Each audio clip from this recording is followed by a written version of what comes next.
அக்பர் தினமும் தூங்கி எழுந்தவுடன் கண்விழித்து விநாயகர் படத்தை பார்ப்பது வழக்கம்.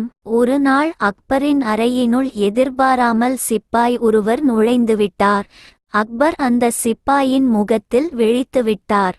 அக்பருக்கு சிப்பாயின் முகத்தில் விழித்த நாள் முழுவதும் பல பிரச்சனைகள் வந்தன.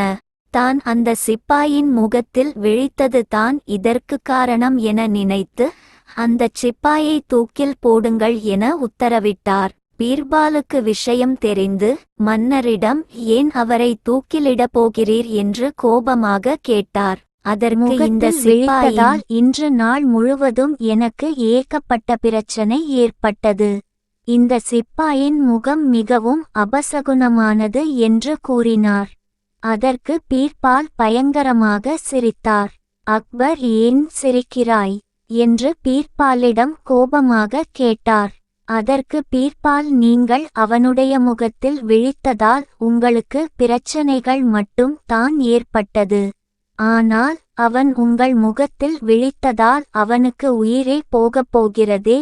அப்போ யாருடைய முகம் அபசகுனமானது என்று நினைத்து சிரித்தேன் என்றார். அக்பர் தன் தவறை உணர்ந்து அந்த சிப்பாயை விடுதலை செய்தார். நீதி பிரச்சனைக்கு சகுனம் மட்டுமே காரணம் கிடையாது.